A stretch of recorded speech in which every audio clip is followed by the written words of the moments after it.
Welcome to Save Our Sleep. Tizzie and the Save Our Sleep team believe it's every child's right to receive comfort, a parent's right to demonstrate love, and everyone's right to a full night of sleep. This podcast is being recorded on the land of the Wurundjeri people. We acknowledge the Wurundjeri people as the traditional custodians of this place and pay respect to elders past, present and emerging. The Save Our Sleep podcast is dedicated to helping you prevent and solve sleep problems while having some fun along the way. We endeavour to discuss all things family related, starting from preconception all the way through to an adult child leaving home and beyond. Some topics may be distressing.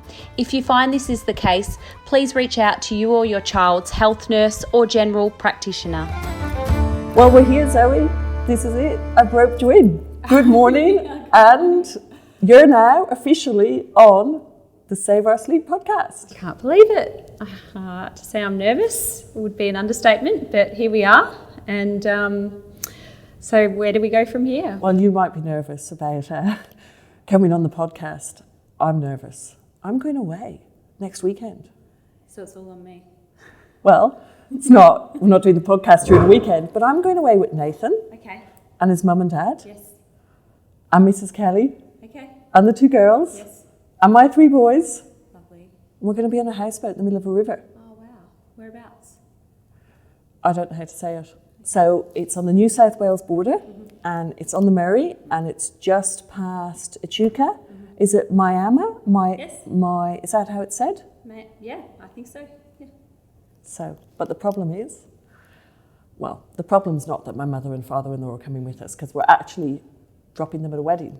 That's the whole reason for going. Okay. So we're driving up there. So, well, let me go back. So Nathan's dad's brother's granddaughter is getting married. Okay.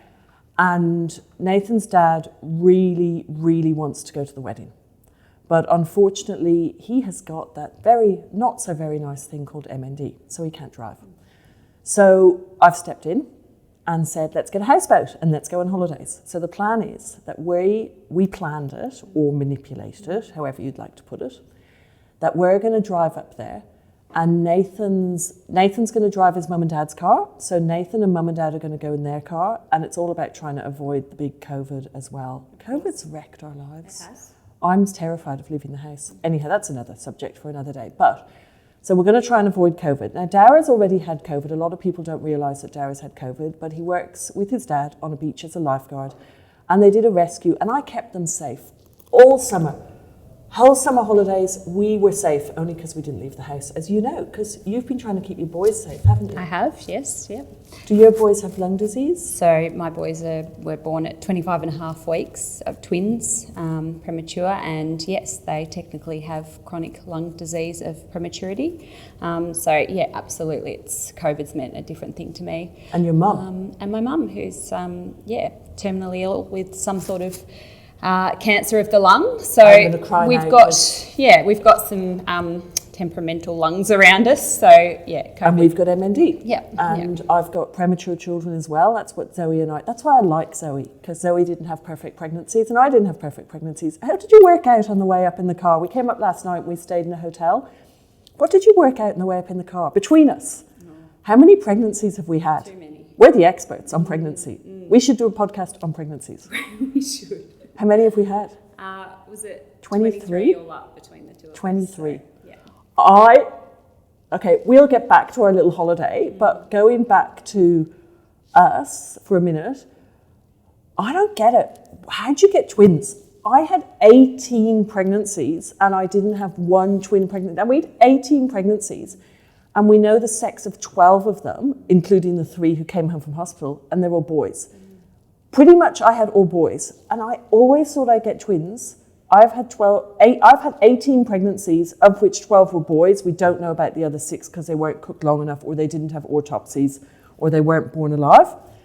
So I didn't get twins, but you got twins. So I'm a little bit jealous, but at least you had early twins. So I'm happy, like not happy, but you didn't have. I find it difficult with people who have had perfect pregnancies and think that they do a pregnancy test and, hey, I'm pregnant, and you try to be happy for them, but you can't because you think like, but that might not end in a baby, you know, which, but then we've also got to say, most of the time it does. 3 out of 4 pregnancies ends in a baby, a full-term baby, I think, as well. Yeah. Anyway, so back to the houseboat, back to the holiday, you know, so we decided we're going to drive up. Back to COVID. So Dara did a rescue on the beach and the person had COVID. And of course, the person didn't know they had COVID and they were a surfer and they were a good surfer and they went out in the ocean and they didn't know they had COVID and they started struggling, so they needed rescuing. So Dara and his dad, Nathan, his hero, rescued someone and Dara caught COVID. So Dara's had COVID. So he's going up in the Granny and Poppy because he's had COVID. He's clear. He's in his 8 weeks of clearness. So he's not going to give Granny and Poppy COVID. So Dara's going up with Nathan and Granny and Poppy's car. I'm going with Mrs. Kelly, the girls and the boys, in my car. The problem is that apparently the houseboat has mice. So, but that's okay. We can deal with mice. I've worked in orphanages in Romania. So. Was this on the brochure, has mice? No, it was on the Google reviews. Okay. So, but this could only happen to me. Of course. I read the Google reviews, and it said in the Google reviews that somebody stayed on the boat and it was full of mice, but they had a mouse plague in New South Wales. And you had to cut to the point, right? Because I like to go on, but to cut to the point, I went for my COVID booster and I heard the people in front of me, and this could only happen to me, talking about a houseboat. He was the Kevin Wood who'd written the review about the mice. So I asked him, would you go again? No. Oh dear, I've already paid for it and I'm taking everybody. So then we got to the point where they thought bring plastic tubs. So we made a plan. We're bringing plastic tubs and we're bringing strips for the doors. So you put them under the doors and then the mice can't get under the doors. Anyhow, we're going with strips to stop the mice getting in the bedrooms, mouse traps and everything in plastic tubs, all our clothes and stuff in plastic tubs. We're going on the houseboat. The first few nights on the houseboat, we're going to drop Nathan's parents to the wedding. We're going to go on the houseboat. Then the last 2 nights on the houseboat, Nathan's parents are going to come and join us. That's the weekend coming up. So our next podcast interview, I'll fill you in on how it goes. Can't wait to hear how it goes. Sounds good. What are you doing for the long weekend? Long weekend, look, as a young mum, it doesn't really mean that much to me. We've got on that's next weekend. We've got a wedding. So I'm a marriage celebrant as well. And so I'll be going to the wedding. I think my mum's going to have my kids. And Luke, my partner, has a bucks do. So I'll just wave him sayonara and I'll work and have the kids. Yeah. So you're the celebrant at a wedding. Perfect. Yes. Yeah. Right, well, you can fill me in if you're allowed to next week on how it goes. Right, I guess we better get into this then. So, podcast number 1, what are we going to talk about? So, I thought with this podcast, and as we explained in the trailer earlier, or if you watched our trailer, there's a trailer about who Zoe is and why Zoe's here and why Zoe is doing the podcast with me. But so, as we discussed in the trailer, Zoe's good at asking questions. So, I thought, what a better person. So, as you will know, Zoe used to come into the hub with her little boys and she'd ask questions, and then we became friends. I'd leave her in the hub while I went and got a coffee and so on, and then Zoe and we just got on, but Zoe would ask questions, and I think that's really good because the book isn't really written by me, it's written by the publisher, and there's a lot of things which people don't understand about the book. So I thought, Zoe, podcast 1, what we'll do is we'll basically just start at the beginning of the book and work through the book, but we'll add to it, and we'll put all the other detail that the publisher took out. Yeah. So the book was a hell of a lot longer and the publisher took a lot of detail out. So the first thing in the book, which I want to talk about, is mental health. So if you've got your books, it's probably a good idea to have the book. So the book is Save Our Sleep. And there's lots of different versions of Save Our Sleep. So this version is the latest version, and it's got this new edition written here. The version before this doesn't have the purple sticker. This comes down a bit. Maybe in one of the podcasts I'll bring the other versions. And up the top it says revised in text. And the original version doesn't have this, and it doesn't have the text up the top. You really want the most up-to-date book because it changes. I constantly change the book. But good idea, your homework is to get the book and then you can have the book and you can come along to the podcast and know what we're talking about. So mental health. Why I say mental health, but in the book it says sleep deprivation, is because page 1 of the book, getting started, mental health. Now, especially with this whole COVID thing, we know how important our mental health is. Sleep is one of the main factors in mental health. If you get a good night's sleep, it's a really good building block, like for having good mental health. Of course. And in fact, this is how I came about your book in the first place. It was my mental health went down the drain when I was sleep deprived with the boys. They're about 5 months old. And I started suffering anxiety. And that's when I started sort of, reaching out to friends and other mums. And that's actually how I came about your book. So, perfect topic. Walk. I used to walk. I used to see Zoe walking all the time, and she wouldn't even stop to say hello because she was walking, trying to get the babies to sleep or keep them asleep, So mental health is like, so if you're not sleeping, your mental health suffers, but so does your babies. Like, I've got really good sleepers and they're really good learners. But this, parents always tell you this, like, they go to a sleepover at a friend's house. Now, my kids are older now. They're 7, I better get this right. They're 7, 11 and 13. I may have it wrong. I don't know. I'm sure someone will correct me. I surround myself with children. So I've got Kieran, who's 7. I've got Ivy, who will turn 10 in a few weeks. But she is smaller, littler, weirder than Kieran. So people say to Kieran, Ivy is not mine. Ivy is a little girl who hangs out with us. Like, she calls me her Friday mum. Ivy will go places and people will say to Kieran, give this to your little sister. And he goes, she's not little. She's littler, but she's older than me. But he actually never says she's not my sister, which is really sweet. So they class them nearly as sisters. So we've got Kieran, who's 7, Ivy, who's turning 10. We've got Killian, who is 12, I think. You said 11 before. Oh, he's 11. Yes, Ruby just turned 12. That's why I'm getting confused. So Killian is 11, and then Ruby is 12. Again, opposite in height, so people think Ruby comes first, and people will have seen them on my little YouTube videos and so on. And then Dara is 13. Yeah, so mental health, so sleep. So if they go on a sleepover, they're cranky and they're in moods and they cry and they can't get anything done. You even see it in that age group. And then so let's look when an adult suffers from sleep deprivation, postnatal depression. What comes first, the chicken or the egg?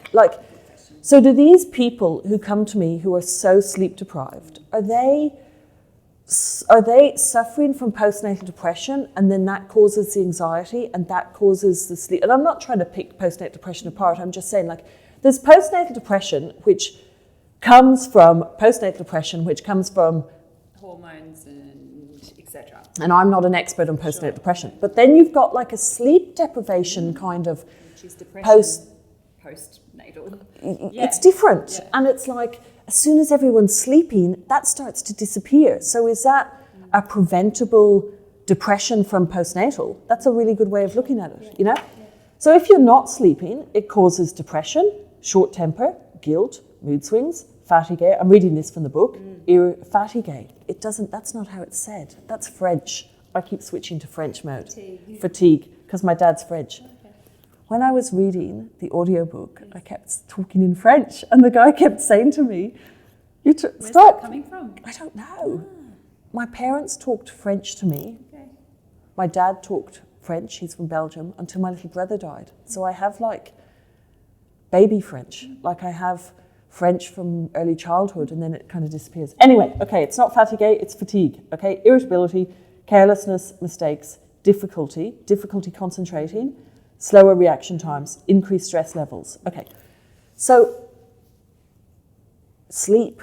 We need to sleep. Babies need to sleep. But if you don't sleep, you suffer from this type of depression and so on. Now, I remember clients who were so sleep deprived when I got to their house, because I used to go to people's homes. I remember someone describing it really well, right? She said, you know you're totally sleep deprived. I wanted to use a rude word, but I didn't. But she said she used a rude word, but you know you're totally whatever. When you're making yourself a coffee and you put fabric softener in instead of milk. That is baby sleepless nights. 100%. I think we've all been there. Yeah. Found something, our keys in the fridge or, absolutely. And that's what we want to avoid. And that's one of the main reasons, like for the podcast, is when your babies were born, they were in hospital. Like, did you sleep in the pregnancy? How did your pregnancy sleeping go? Well, it was fine because I only got to 25 weeks with that one. So, I was sleeping fine during pregnancy. Then the boys were in hospital for a good few months. And I slept fine then too because they were in hospital and I was going home for a sleep, although waking 3 hours You didn't go express. Home. You were the same as me. No, I went and stayed at an apartment, around the corner from the hospital. And then, I was flying as a new mum. Were you getting up to express? I was 3 hourly. That was great. And you're calling that sleep. Are you crazy? Look, compared to having a baby up in the nighttime for hours, it was easy. At the time I probably thought it was hard, but it wasn't until I got the boys home that I really, truly discovered sleep deprivation. Yeah. Because I remember with me, so we were similar. So the reason why Zoe and I sort of said to Zoe, you didn't go home, was because Zoe and I have got a couple of similarities. So we were living in Geelong. And when I was living in Ocean Grove, so further than you, so Zoe was living maybe, an hour from the hospital? Yep. And I was living probably an hour and 30 minutes from the hospital.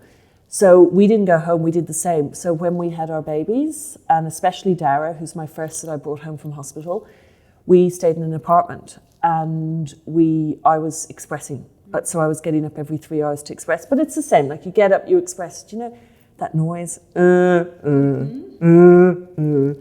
Someone said to me once, is that a photocopier in the background? And I'm like, yes.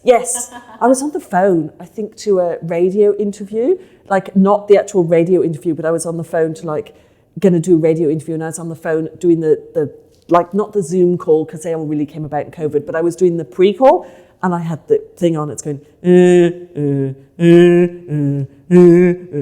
you go, is that a photocopier in the background? I'm like, yeah, that's a photocopier. That's not the pump, that's a photocopier. Yeah, it obviously wasn't a live radio interview, but yeah, so and so you get up, express, go back to bed. It would, yeah. So it was probably easier to a certain degree, but then what happened when the boys came home? Yeah, then all of a sudden you've got babies crying. So they didn't come home together? Well, no, you're right. I brought Sid home first and back to the apartment. So Sid was home for a month before we took Otto home. So that was kind of easy because it was only one baby and he was still pretty sleepy at that stage. So again, waking up 3 hourly, I'd feed Sid on one side and express the other side. And then we'd, get him ready like a day at work and take him into hospital. We'd spend the day in hospital with Otto. And he was allowed back in, so probably you didn't do much because they would have wanted him clean. The clean babies, dirty babies. Have you heard them talking about that? So behind your back, they would have been calling Sid a not so clean baby. So a clean baby is, and this is my interpretation from hanging out in Special K baby units and I think it's interesting. So a clean baby is where I found this out because Kieran, who's now 7, he was in hospital and then I transferred him from Melbourne back to Geelong, but then he came out of hospital and then he went back into hospital, but he couldn't go into the baby unit because he was a dirty baby because he'd been out in the public. Okay. So a clean baby is a baby who's born, had no immunisations or anything, and then they're in the special care baby unit, NICU, wherever they are. But then, of course, you would have had this situation where you had Sid came home to the apartment, but Otto was there, but Sid could have got a bug and brought the bug in. So behind your back, midwives and stuff would have been like, keep an eye on that baby because they want him there, but he's not perfectly clean because he's not sterile, because he's not. Yeah, and they weren't really washing his hands with the alcohol. That would be these days with COVID. It'd be a completely different scenario. Would I be able to bring him in? Did you have your own room for Sid at that point? Would they have isolated you? They kept a cot they kept Sid's cot next to Otto in his little so little he sort of room, was so, separate, and you weren't with the other babies.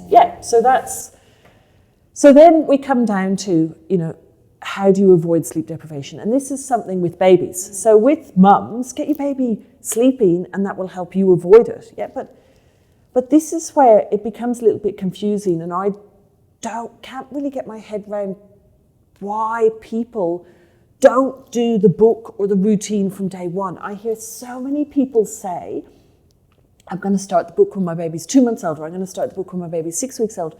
Something which always bugs me is, how come you can have women in the same hospital? Did you have the boys at the Royal Women's? Yes, we Yeah. did. So I had my ultrasound and stuff at the Royal Women's, but then I was in Francis Perry upstairs, which is kind of the same hospital. It's just slightly different. So I think one's public versus private, but we wanted to be at the Royal Women's because it's got all the intensive care, and we'll talk about that when we talk more about the Prem section. But anyway, you can have the babies born in the same hospital. They're treated totally differently. So if you and I were mums of Prems, so when our babies are born, they take them from you, and I was always they and us and them and me, and it was really hard being Tizzie and a mum. I found that really difficult, really difficult. But they take your baby from you, and your baby goes in the NICU, or then the Special K baby unit. So the NICU is the neonatal intensive care unit. So Francis Perry Royal Women's has got a neonatal intensive care unit, and that's where the boys were and why the boys were there. Sometimes if they're really sick with more complications, they get moved to the Royal Children's, which also has a NICU. But did your boys ever go to the Royal Children's? You did so well. Zoe says 25 weeks and a half, 25 and a half weeks, and I'd say 25 weeks and 3 days, which is kind of the same thing, but she was 25 weeks and 3 days, did so well getting the boys that far and having such healthy babies, so healthy. They were big and healthy, they yeah. Really were, So, but I had the opposite. I had like Dara at around, he grew to about 28 weeks, he came around the 30-week mark, he was supposed to come St. Patrick's, he was supposed to come around about now, he was supposed to come the 12th of March, and that was his due date, but he came the 31st of December, which is a real pain because, well, the good things are that Dara, up until about last year, always thought the fireworks on New Year's Eve were for his birthday. The bad news is, like swim teams and stuff, he's a year out. So he's always a year out from all his friends. So I kind of regret, I wish I didn't keep my legs crossed because he was an emergency C-section, but I wish I'd kept my legs crossed for an extra 26 minutes. If I'd kept him in there for an extra 26 minutes, he would have been a 2008 baby, and we wouldn't have all these issues with nippers and sports and swimming and with schooling. He doesn't even get to swim with his class. He has to swim with the year above him. And then we were always like, well, when the year above leave, because they all become year 7, you'll be swimming against yourself. And then COVID hit, and he didn't even get a chance to do that. Anyway, so you have him, and they take him away, and they take him to the Special Care baby unit. He didn't go to NICU, he went to the Special Care baby unit. And they put him on a routine. They keep him really warm. They could, they put him on his tummy, which was freaking me out. But yet, a mother having a baby on the same floor in the same hospital gets this baby and gets set up to fail. As far as I'm concerned, mothers with full-term babies born in the same hospital at the same time get set up to fail. And I say that because they get told... They get told different things from different nurses, for starters. That always happened to me. And we'll go back to that in 1 second. Yeah. But they get told, demand feed. Feed your baby when it cries. Like, how come you get told in Special Care and NICU, express every 3 hours? Then your milk's a really good, thick quality. I don't know if you got told that, but how often were you told to express? 3 hourly. Okay. You get told how often did you feed your babies? 3 hourly. Why? Why do you get told different? I know, yeah. To that's an interesting point. The mum who's just had a baby on the normal ward? Okay. That really, it annoys me. Then you're talking about the nurses. So these mums tell me, like, every time a midwife comes in, and let me just give an example from my point of view. And I think people want my point of view, and I'm not just banging on about myself, but I think this is why we're doing the podcast, because we want to know more.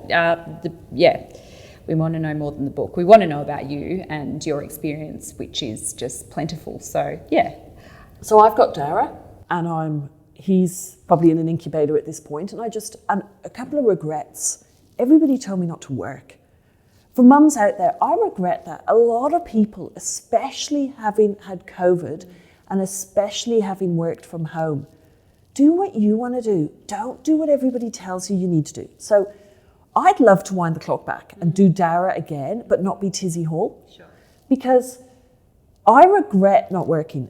I would go to the hospital in the morning.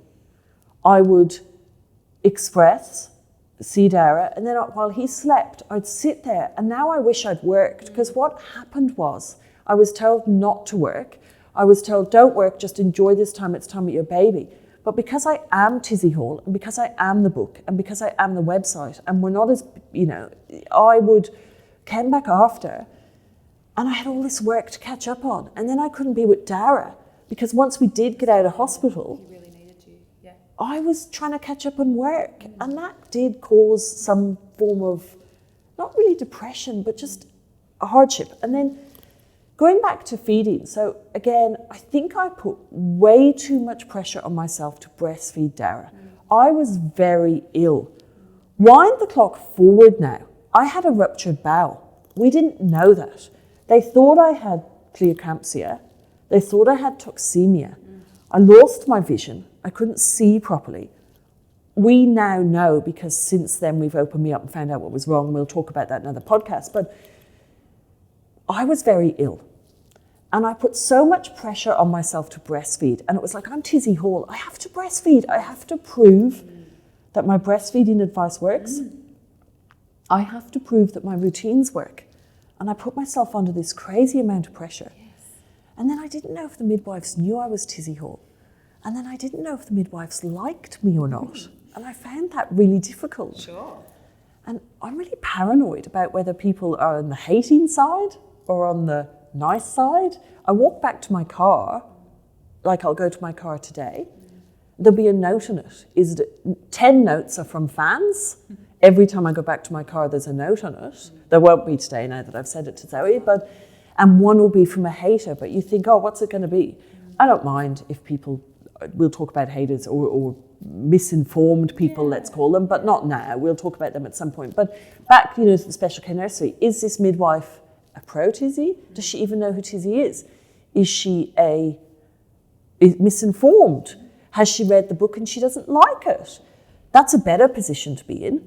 Read the book and don't like it, but don't just read the internet about the book. Yeah. So what would happen was, I'd be expressing and a midwife would come in and she'd go, oh my goodness, you've got like 2 litres of milk, stop. The more you express, the more milk you're going to produce. Dara's having 10 mils. You've got 2 litres there. And I'd say, oh, what am I supposed to do? And the midwife would say, just express like 70 mils from each boob. And Dara's taking 10 and we'll freeze some for later. Okay. Yeah? So Nathan had to run out and buy a freezer. Mm-hmm. Then the next midwife would come in and I'd express 70 mils. And she'd say to me, your boobs are leaking. And I'd say, yeah, and she'd say, did you express them? So not the next midwife, the next day. So each day the midwife changed. So you'd have one midwife, which really upset me, for one day. Because my paranoid Tizzie voice would think, that midwife's not looking after me because she realised I'm Tizzie Hall and she doesn't like the book. Yeah? And then, which is so silly when you look back at it, and then a different midwife would come in and she'd say, you're leaking, like, you need to express till your boobs are empty, otherwise you're going to get mastitis. I never got mastitis. Lucky. Otherwise you're going to get mastitis. So then I'd spend that day emptying till I got, 2 litres out of each boob. Sure. And then the next day, a midwife would come in and go, okay. The other thing which really bugged me was, there was one midwife, and I don't want to name them because I don't remember all their names, but I remember their faces. And I want to call them all the same name. I want to call them all Lisa, but they weren't all Lisa, and they all had different names. But there were just some midwives. They were all fantastic. But there was one in particular, and She was probably the age I am now, then. Like, she was probably one of my 48 or something. And she was lovely. And she was there when I had Kieran as well. And I think when I had Killian. Yeah. But she could come in and she could get Dara. And she could put Dara on the boob in the football hold. And he'd get on there and he'd drink. And it was really good. And you could feel him drinking. And it was so good. And then the next day I'd come in and I'd say to her, oh, excuse me, can you get Dara? And she'd go, I'm not looking after you today, love. And then I'd have this other midwife, and she'd be saying, oh, you need to use a nipple shield, and then we couldn't feed, and he wouldn't feed. And then the next day I'd have someone, and it was like every fourth day I'd have this midwife. And I went to them at one point and I said, why can't I have the same midwife who can get Dara feeding? Similar questions, yeah. And they said, oh, because some people don't get on with their midwives, and it's our protocol to swap midwife every day. Yeah. And I found that really hard. Yeah, I did too. Yeah, with the nurses taking care of the boys. Really tricky because you create a rapport with someone and they get to know you and your child, and then you might not see them for weeks, and you might get someone that you don't quite agree with, or not feeling that nice vibe with, and it's stressful. And I get it. I understand how and why they do it like that. And so you'd not see them for weeks, but I'd see them at the next incubator, and I'd be going, no, that baby's formula bottle fed. You need to come help me. You're the boob expert. Get over here, boob expert. And they're like, oh, I can't, and then, so my first question is, why are mums out in the ward set up to fail, right? I want people to get the book and start the book from day one, because let's just picture full term. Let's pretend we had full term babies, right? Your next one. This one. I'm pretending. So Zoe's got who I call Benno in her belly. Benno in the belly. Am I allowed to call him Benno? Well, you can if you want to, but you need to make it clear that that's not his name. Okay.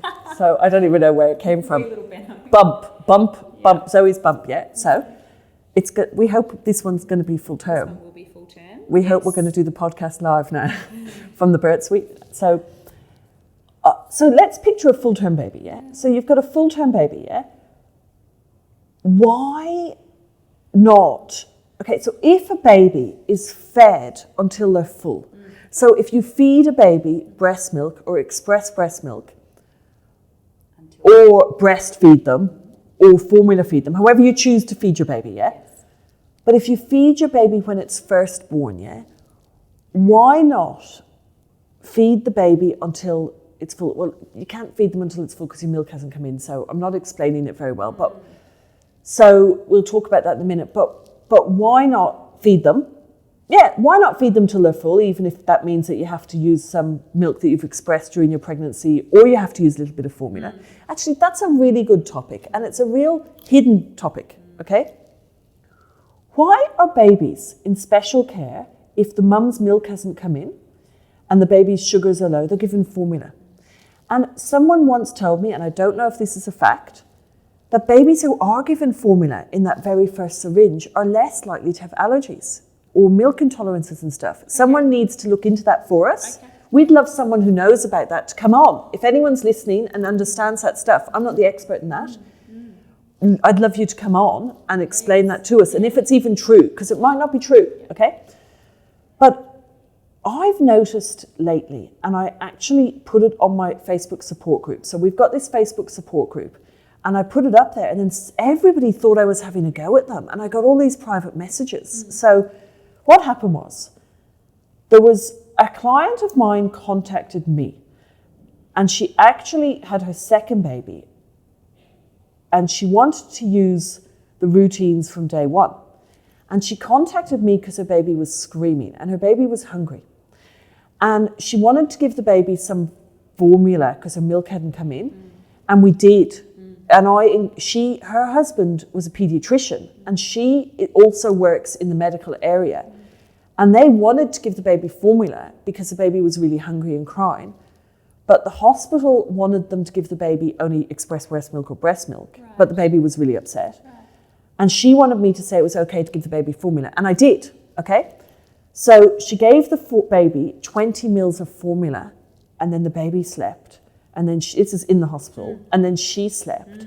And then her milk started coming in, right?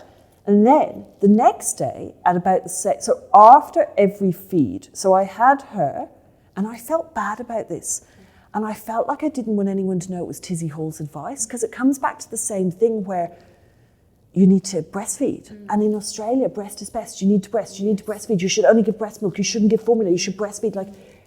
And I felt really guilty, and it's like this big dark secret. Now, people do use my book, and they use my routines from day one, and their babies are happy on the routines from day one, and they don't have a problem with their milk, and their milk comes in as the baby needs it, and they just work together. And lots of people, like I would say 9 out of 10 of my clients, follow my book, follow the expressing advice, follow the pre-advice, and have no problems. But every so often, like 1 out of 10, the baby comes out really hungry, and the baby doesn't want to wait. Maybe if we looked at it, maybe they're babies who are overcooked, so maybe they come out more hungry. Sure. Okay. So they're just individuals, and it's important that we know that every human is an individual, the mother and the child. Exactly. There's going to be that's why you're here. exceptions to the rule. Yeah, exactly. And that's why I want you here, because you're right, that's the words I'm looking for. Zoe, what Zoe's great at is, what you're great at is, picking out the words that I'm not getting. 1 word every 10 words, but it's the one you need. Well, you wanted me to teach you for this baby and do the podcast. I'm happy to do it this way. It's just, it's sensational. Yeah. Okay. Yeah. So this client, she's on the phone. We're giving the baby some formula. So the first day, she fed the baby on the boob. So I say, imagine your little finger. Now I'm teaching Zoe as well. I don't know if we've discussed this. So teach me your ways. I think you breastfed the boys. At least you breastfed one of them. Yes, I breastfed Sid, and I did attempt to breastfeed Otto, but maybe the day before we took him home, I finally decided to... And probably to get him home as well. Yeah, there was a lot to it. So, we might go into that deeper in another podcast. And when we talk about prems, maybe. So, and again, I was saying I'd love to go back to Dara and see, because so with Dara, I breastfed Dara till Easter. So he was born New Year's Eve, and I breastfed him till Easter. And this comes down to depression and stuff. Like I went back to the original, what we're discussing, depression, sleep deprivation. So I breastfed Dara. No, I didn't breastfeed Dara. I gave him breast milk. So what happened was I would put Dara on the boob with a nipple shield for a little bit. He'd feed. Then I would top him up with a bottle of express breast milk, and he'd take maybe 100 mils. Yeah, that's what we Then I would sit and put him down, express 100 mils. Then I'd put him to bed. I didn't spend any time with him. I was feeding, expressing, put him to bed. Feeding, expressing. Okay, then we went away for Easter, and Nathan accidentally, through the breast pump, Nathan and Gavin Blue, we went away with Gavin Blue from Heartfelt and his fantastic organisation, and we'll talk about that again in another. We might even get Gavin on to talk about Heartfelt at some point. Anyway, so went away for Easter, expressing, feeding, whatever, I had bought a deep freeze to put all the express milk in. We had a full deep freeze of express milk. Here's a confession from Tizzie Hall. Full thing of express breast milk. I then went away for Easter, put the breast pump into a plastic bag, like a supermarket bag. Yes. Nathan put it in the bin. I made him drive the whole way back to where we'd stayed. By the time he got there, they'd emptied the bin's breast pump. I saw it as a sign from Kevin. We'll talk about Kevin in heaven again at another point. I saw it as a sign from Kevin in heaven to stop breastfeeding. Now, this is really interesting because I breastfed Killian and Kieran till nearly 2 years old. Dara, I went, that's a sign. I'm not breastfeeding anymore. I didn't give him the deep freeze full of express breast milk. Wow. I moved him to formula. Okay? Yep. I couldn't deal with it. I moved him to formula. And I reckon the day when he was, it was Easter, I don't know when Easter was that year, maybe 4 or 5 months old. I reckon the day I moved him to formula was the day I started enjoying being a mum. I reckon that changed it. Sure. Yeah, I can totally relate to that. Same thing. For me, it wasn't formula. I did finish the breast milk that I had stored up, but just moving to the bottle and just the relief and a happy baby, because some babies just take to bottles better. Some babies can't breastfeed. They just can't. And so, we need to treat that baby, again, as an individual and really listen to them. But he and was see Sid's them. identical twin brother. Yes. How can one identical twin brother feed and one identical twin brother? Yep. Maybe it's boobs. But they are different people. Just going back slightly to this, to the mum in hospital. So we'll talk in the next episode about breastfeeding and before your milk comes in and so on. But let's just say for a minute back to this guilt and this formula. So this mum contacts me. So she's following my rule, and we'll talk about that in episode 2, about my rule of how to feed. She's following that. So she's putting the baby on for 3 minutes on each breast, and then she's giving the baby 20 mils of formula. The next day, she's doing like 3 minutes on each breast or whatever, or maybe it's gone up in time, and then she gives the baby was only taking 10 mils of formula. And then someone put this post up on the Save Our Sleep Facebook support group, and their baby was screaming, and everybody was saying, try this, try that, try the other. And all these mothers were in there. And I'm reading these posts going, why aren't you giving this mum it's okay to give your new baby a bit of formula before your milk comes in because your baby's starving. Yes. And then I put a post up in my really blunt, rude, because I'm like juggling a ball here and a ball here and a ball here and a ball here. And I'm trying to trying to help Dara with his maths homework, trying to do Killian's English homework, trying to do Kieran's words, and trying to help this mum in the Save Our Sleep support group whose baby's screaming, and I go in really blunt, like a bull in a china shop, and say, what's wrong with you all? Why are none of you actually telling this mum I didn't say what's wrong with you all, I said, I'd just like to say that there's a mum in here, and she's giving advice, and she's not telling you what she did. She did formula. What's wrong? Why are people not admitting the truth? And everybody in that thread, and they're my really good helpers, like you know the people who are fantastic in the Save Our Sleep support group, and every one of them thought I was having a go at them. So I got all these private messages, and I had to quickly go in and delete the post because it was like everybody thought, and it was like even people who I didn't know had given their baby a little bit of formula in the first few days, thought I was having a go at them. Oh, wow. And so it's much more common. But why do we all pretend it doesn't exist? It's not alcohol. It's not drugs. No. We're not doing a line of Charlie and accidentally put it on a podcast. That's it, yeah. It's feeding hungry babies. Why is it so secretive? So that's a good question. A good question. And if anybody knows. So episode 2, we're going to discuss the feeding. I don't know what we're going to discuss. We've only got to page 1 so far. We're going to be here for 352 episodes. We are. So we're going to call that a wrap for today on episode 1, because I want to take a question, because we've asked clients for a question, and we've got a question from Grace. But so this is episode 1.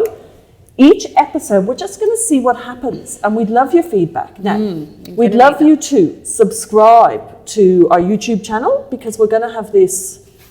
Here's a confession, Zoe.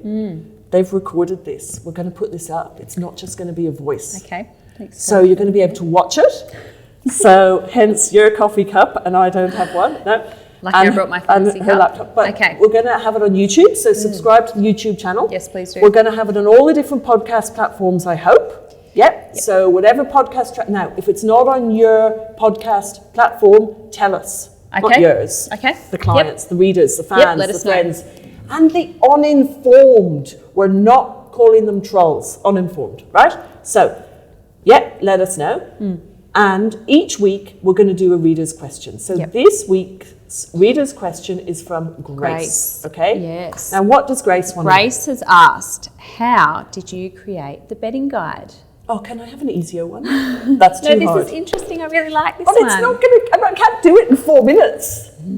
Okay. No, okay, I'll try. Go on. I think you can. So I'm not... I didn't create the bedding guide. The bedding guide just happened. Evolved. So, I can't really say... I can talk about the bedding guide, Grace. So Grace, so Zoe, who's told me what Grace has asked. So I can talk about it, but not how I do it. So it didn't just develop. So I think it's an interesting factor of the bedding guide was I had these babies who slept. I always have blankets on the babies. Oh, let's go back. Let's go back. Why do my babies have blankets? Every time I went to someone's house and babysat when I was in the UK studying, after school I moved to the UK to study.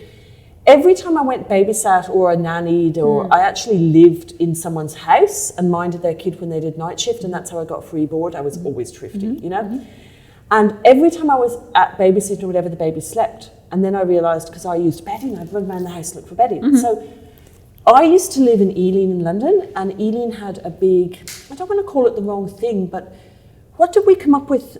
I was telling you about it before, and I asked you what you'd call a mental health facility. Mental health facility. So we were in Ealing, and there was a mental health facility, and one of the nurses there, Marie-Therese, MT, she told me how she had discovered that if she got hot blankets from the heated blankets, I think somewhere, I don't know where she heated them. The dryer, surely. Yeah, no, like a microwave. She did something stupid, but I didn't want to say what she did because don't copy it. Okay? Something stupid, like it was way back. Yeah. Way back. Yeah. Hospitals didn't have dryers in those days. I'm old, so you're young, I'm old. Anyway, when she put hot blankets on her male patients, they stayed in bed and slept. So she'd put like 8 or 9 hot blankets on them and they'd sleep. And when she put no blankets, like only one blanket on them, they got up and walked around the ward. She was very scared of them. She was nervous. So the hot blankets gave her security. Because if she put hot blankets on them, they slept. So then it came to babies, and I thought, well, so if we put blankets on the baby, I was scared of my babies because I wanted to sleep. So when I was babysitting, I'd want to, you know, watch telly or sleep. And so I'd put blankets on the babies, like she told me, and they slept. So then what happened was, I had blankets on Killian, and he was about 5 months old, and we decided to stay the night in Melbourne at the airport, and we had a travel cot, and we decided to stay the night, and we had him in the travel cot, and I had like 12 blankets on him in the travel cot because you use less blankets in the travel cot. Yes. The bedding guide, by the way, is the world famous bedding guide. It will be able to be downloaded in the notes of every podcast, right? So vital guide. In a travel cot, you use less blankets. I had 12 blankets on him in the travel cot. The room was 20 degrees, okay? We went to Ireland. We got there. He was in the same travel cot, the same sleeping bag, the same baby, in Ireland, in the same travel cot. You didn't say how he slept in Melbourne. Oh, perfect. Okay. He slept all night. He didn't sweat. Okay. Really perfect. Yeah. Although he didn't sleep all night. I think we got up at 4 o'clock in the morning to go across to the airport. But you know, he slept. Yeah. Okay. In Ireland, he sweated. Okay. You put the blankets on him, and he's like dripping with sweat. And I'm going. Anyway, I took the blankets off. 20 degrees in Ireland. Same travel cot. Same baby. Same temperature. He sweated. I took the blankets off. In Ireland, 20 degrees, 6 blankets. Okay. In Australia, 20 degrees, 12 blankets. Oh, like my mathematical scientific brain. How come? So then I realised it was all to do with humidity. Makes sense. So in the bedding guide, you've got all the different sections with all the different humidities, right? And then I got help from science people. I want to say, I always call them the wrong name. Well, I always want to call them CRSO or CRSO. And I say things wrong and then people correct me. So the science people, okay? And they did experiments for me, and that's how we came up with the bedding guide. Okay. So is that enough for Grace? Does that interest you? I think that... Has that answered Grace's question? You're not Grace. Absolutely. So Grace, let us know. Please do. Yeah, I think it makes a lot of sense. Yeah. Cool. So we will look forward to seeing you after the weekend on the houseboat with the in-laws and the mice and the children. We will see you then. Yeah, we'll see you then. Thanks, everyone. You have been listening to the Save Our Sleep podcast, brought to you by the International Baby Whisperer Pty Limited. You will find more information about the Save Our Sleep philosophy, products, support, and how to watch the podcasts at saveoursleep.com. You may find the Save Our Sleep social media accounts by searching Tizzie Hall on Instagram, Facebook, and Twitter. Please subscribe to my YouTube channel for all my how-to videos and to watch this podcast. If you enjoyed this podcast and you would like more, please rate the podcast and share it with your friends. I would like to thank Zoe Starr for co-hosting. the Torcht team for this production, and most of all, you, the listener. Without you, there would be no reason for this podcast. Please enjoy, stay safe, and Zoe and I will look forward to chatting with you again next week.